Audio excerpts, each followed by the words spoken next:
that the way that those screenshots got to Candace is via Joe Kent. You see, this has never been made public before, Aaron. Right now on your show, I'm saying this. So let me explain. Andrew Colvett, who's was Charlie's number 2 guy, who now hosts the show. Andrew was in the chat group as well. He was one of the 9 people in the group. 9 people in the chat. So 9 people around Charlie Kirk would have kept this secret to hide what he really said.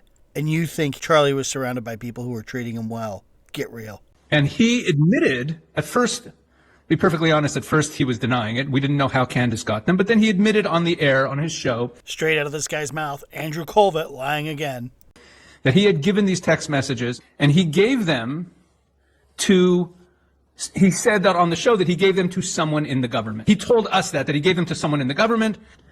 And of course, the response of the people in the chat group was, you don't have a right to do that. This is a private chat group. There was no warrant. It doesn't work that way. Yes, it does work that way. If you're involved in a chat, you have the right to show people the chat. Period. End of story. This man has serious control issues. But nevertheless, he did it. So we didn't know how it got to her. And then we started putting pieces together.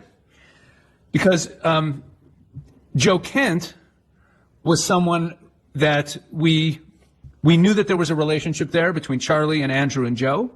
We knew that when Charlie would visit Washington, D.C., he would talk to Joe. We knew that when Charlie would visit Washington, D.C., he would talk to Joe. This guy is admitting that they handled Charlie as a group and talked about him behind his back, about who he's talking to. That's what that means. They were handling Charlie like a Charlie Kirk project. And we kind of put 2 and 2 together, and eventually, I'll leave out some of the details that I shouldn't say. We kind of verified that the messages had been given by Andrew to Joe Kent, and that Joe Kent had been the one to pass them on to Candace. When he says we kind of verified, he didn't verify anything. Some lickspittle from D.C. ratted to them on Joe Kent. A leaker. And so they got their stupid story. Mark Levin then carries this dog water, carries their water, and throws it on Joe Kent.